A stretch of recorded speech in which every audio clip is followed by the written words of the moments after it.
Hello everyone, we're here to talk about smartwatches today. I've been curious about smartwatches for a while.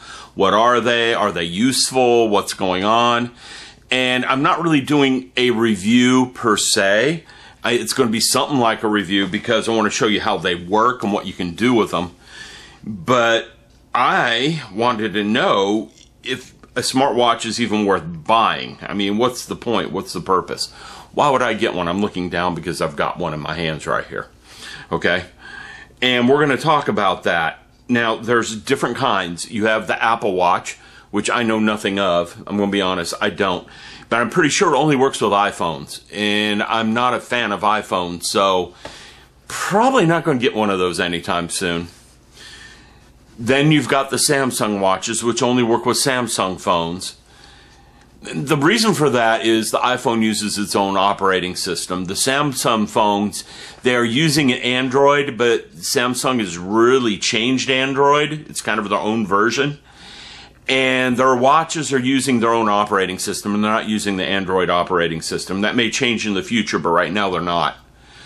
Then you've got the Pebbles. The Pebbles, I'm not sure what they're using for an operating system, but they seem to be compatible with most Android phones. I don't know if they're compatible with an iPhone. Someone out there probably watching this video would know and be able to tell me as much. Okay? After that, I know Motorola is making one. I know there's a new operating system coming out soon called Android Wear for smartwatches, so that they integrate really well with Android phones. I know that's coming. I don't think it's here yet. If it is, then Motorola has it and no one else does, because I don't think Pebble is doing that. Anyhow, let's talk about what I do have. What I have here is a Samsung watch. It's the Galaxy Gear 2 Neo. Now, Samsung has 3 different watches, and I did some research before I bought one. They have the Galaxy Gear 2, the Galaxy Gear Neo 2, and the Gear Fit. The Gear Fit is targeted more towards fitness people. The Neo 2 is just like the Galaxy Gear 2, except for it's missing a camera, and it's missing a cellular radio. With the Galaxy Gear 2, you don't need a phone. You can just get it, and it is a phone. And it will tie with your phone, and that's a complicated mess we're not going to get into. Okay? The Gear Fit and the Neo 2, the Neo 2 can do everything the Gear Fit can do and more. That's why I got the Neo 2. The second reason I got the Neo 2 is it was on sale. I was at Best Buy and someone had just returned it, and there was one tiny little scratch on the band down here, and I covered that up with a carbon fiber sticker. So you don't even know there was a scratch on the watch. There was nothing on the watch face.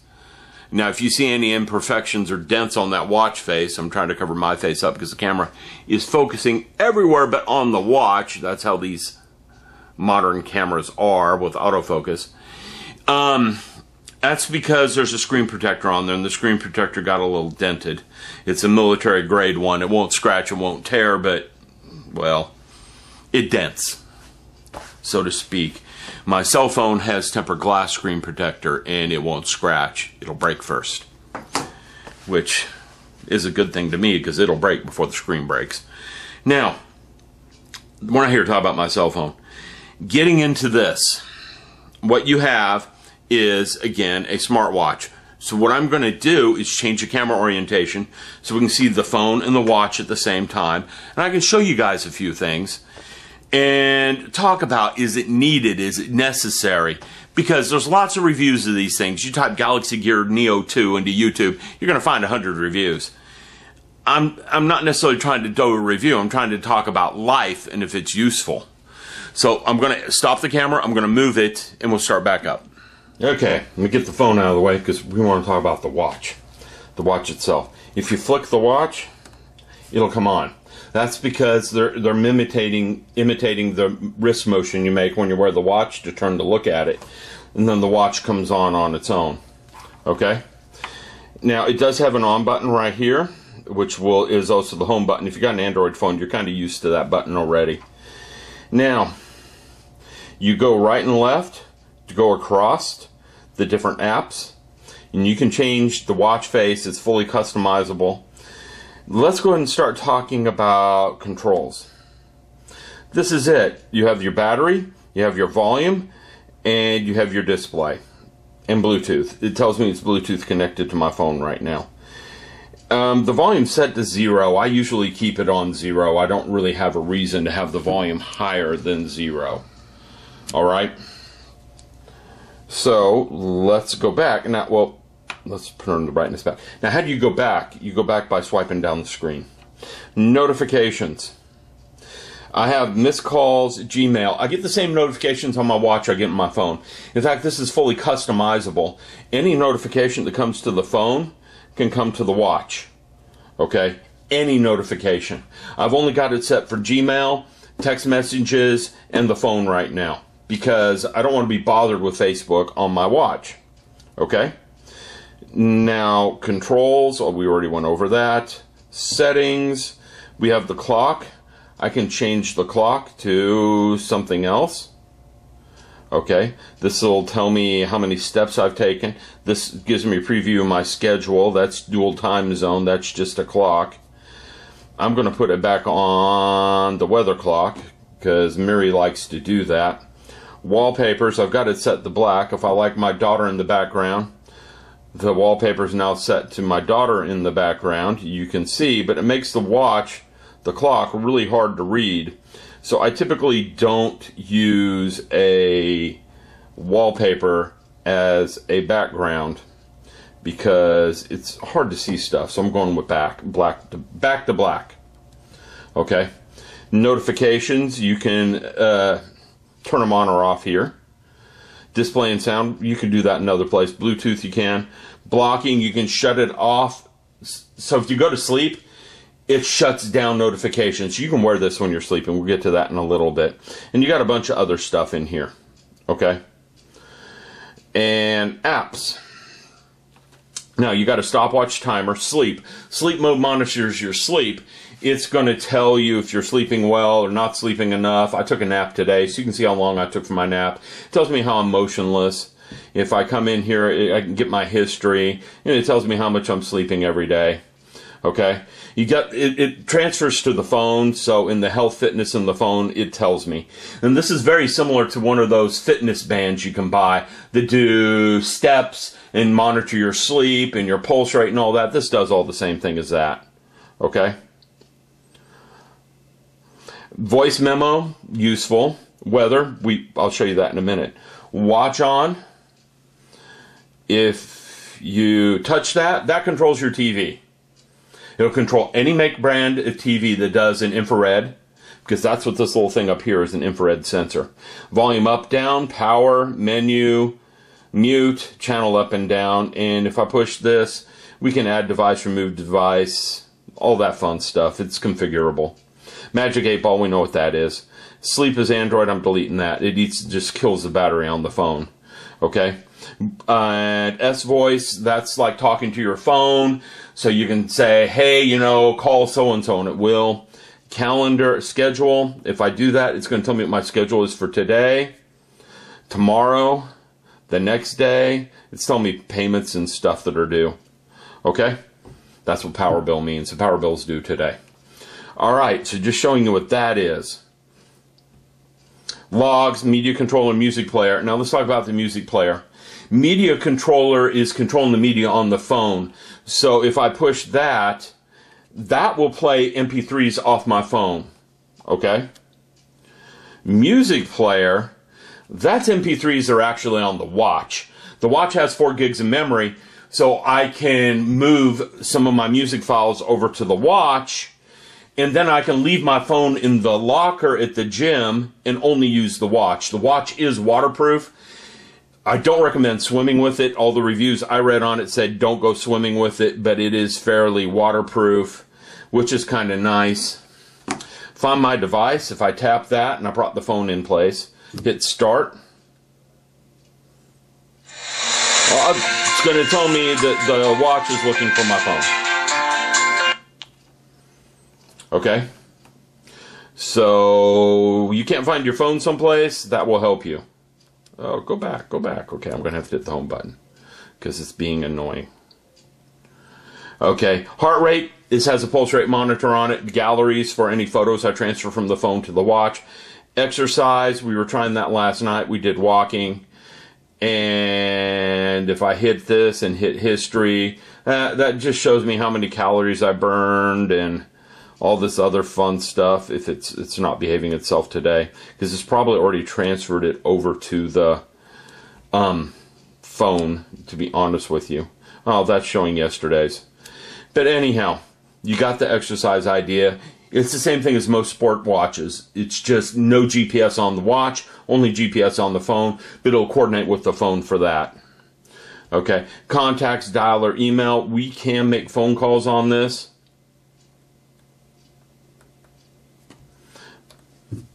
Okay, it's using the phone. You see the phone powering up. It is using the phone. What this is a Bluetooth headset. Now, I'm not too worried about the phone number I gave there. That's a public phone number.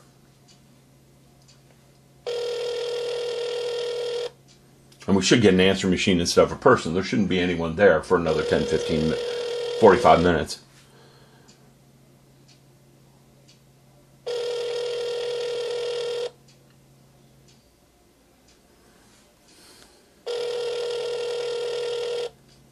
Anyhow, I'm going to click that ringing because you get the idea. You can hear the volume is good on it. It's a Bluetooth headset. It's just like a speakerphone on your phone. Being honest with you, your contacts are here, and I'm going to cover that up because I don't think anyone really needs to see too many of my contacts. Okay, and we went through all the apps, so I'm going back to the home button. Okay. Now, weather, you tap the weather icon there. It tells you the forecast here. Everyone already knows I live in College Station, so I'm not worried about that.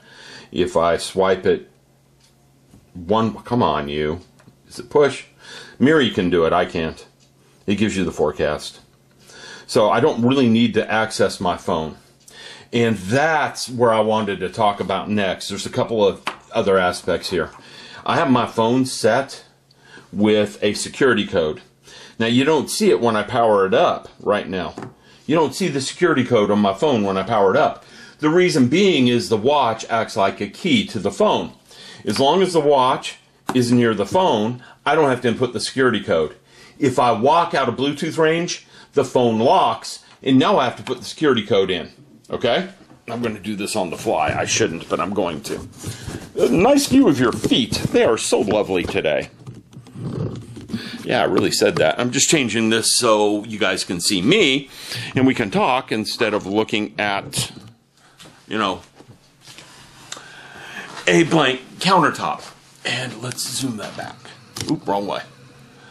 There we go. Now you see more of me, my beautiful self. All right. Anyhow, the watch acts like a security key to the phone. If I'm within a certain distance of the phone will stay unlocked. I walk away, the phone locks. That's good for me at work because I have a habit of leaving my phone in a room unattended for 30, 40 minutes. And now I know no one can get into my phone, poke around, see who I'm calling, check and see if they can find my bank account numbers, my credit card numbers. Because sometimes people store that information on their phone. I happen to be one of those idiots who does that, but it's all password protected inside the phone. So you got to have a security code to get in the phone and then another password to get to my bank information. So it's not, and they're different passwords. So it's not so easy to get to. So I like that aspect. Now, is this required? Do you need one of these? Is your life going to be, incomplete if you don't have one? The answer is no. I did just fine without one. I don't need it. Now, is it making things simpler for me?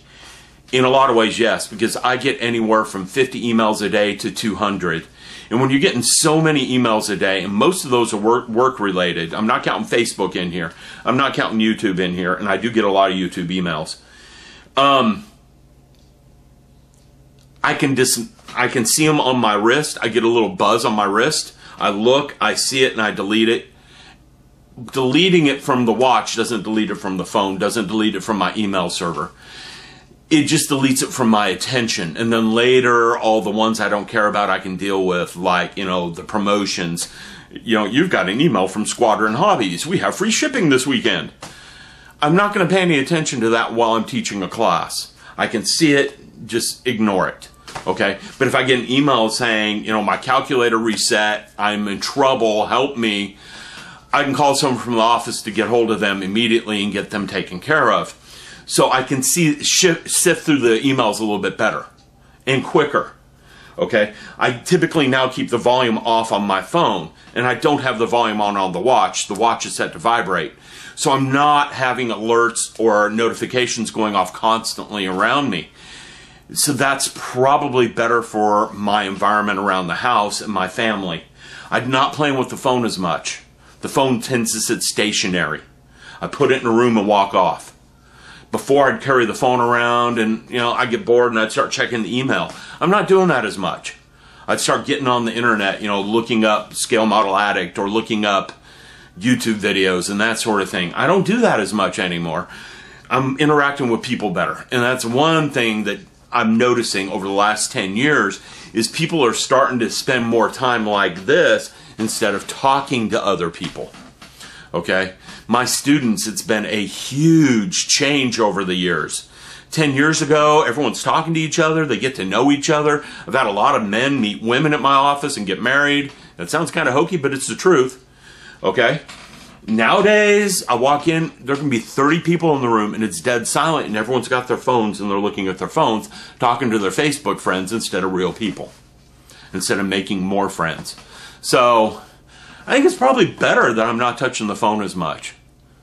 I am playing with the watch, but not the phone. The watch has very limited information on it. The display is only 320 by 320. You can't put a full email on there and still be able to read it.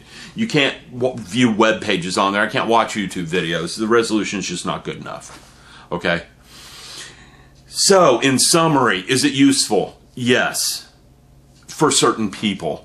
You know, if you're an everyday person, I wouldn't say run out and buy one. It's just not going to change your life that much. I'm a very busy person. I get a lot of emails. I get a lot of text messages. I get a lot of notifications. It's good for me. It's simplifying that process. It's allowing me to sift the important from the unimportant quicker and easier with less worry. Okay? Are they worth the $200-300 they tend to sell for? Probably not. I got mine for right at $100. To me, that's worth it. Okay? It does everything a sport watch will do. Not quite as well. It's getting there. It's like cell phones. When cell phones first came out, that camera was garbage. Now the camera on a cell phone is almost as good as a standalone point and click. And I don't have one up here. I should have one up here. Almost as good. They're getting there. Okay? They're much, much better than they were years ago. So, in conclusion, I would say for the right kind of person, they're definitely worthwhile. For the wrong kind of person, no. I mean, if you get like 10 emails a day, you're on your phone with Facebook all the time, this is not worth it to you. You're going to get no use out of it, no utility. If you're getting a lot of emails and you're doing a lot of stuff on the phone, it's worth it. Not to mention, you got hands-free now. I can place calls while I'm driving by touching my watch. I can leave my phone in a central location in the house. Bluetooth range is 20-30 feet. So you got quite a bit of room to wander around. You can just leave your phone in place and not carry it around. If you lose it, find my phone. It'll tell you. And you got the equivalent thing on the phone. Speaking of which, we didn't talk about how the phone deals with the device. And it does it this way. And I'm just going to bring the phone up here. We have a Gear app. It has an app. And on this app, it gives you some ideas, some hints on how to do things right off the bat. You know, swipe this way to do this to do that. I close that. And then you got all these different applications. You can move applications on there. You can get more apps. You have to get the apps through the Samsung store because it's a Samsung phone. Find My Gear. If I push that, the watch will start voicing out. You got settings and notifications. You got controls. Most of the controls are on the phone, actually, not on the watch. And it makes more sense because you got a bigger screen on the phone than you do the watch. So you're more able to control things that way. Well, anyhow, conclusion. If you really want one, get one. You'll enjoy it. See, I just got a bunch of emails. Okay? And they're emails that I need to address, so I got to get off the phone real quick. If you want one, get one. If you're a busy person, it's going to be useful. If you just want one to have one, I don't know. I don't know if you're going to get any use out of it. Okay? So just look. I also know that they're doing a upgrade to the watches, and now may not be the 100% perfect time to do it. I watched a good review of the Pebbles recently, and I didn't go with the Pebbles because of that review. This seems to work better. Okay? Watch, you can get them on sale. I think the Galaxy Gear 3 is coming out really soon, so the Galaxy Gear 2s are dropping in price like mad. If you want to wait for the 3, wait for the 3, but it's still going to be $200 or $300. I hate to say. Well, anyhow, I gotta go. I hope you guys enjoyed the thing. I'm happy with the watch I have. Maybe you will be too. Have a good one.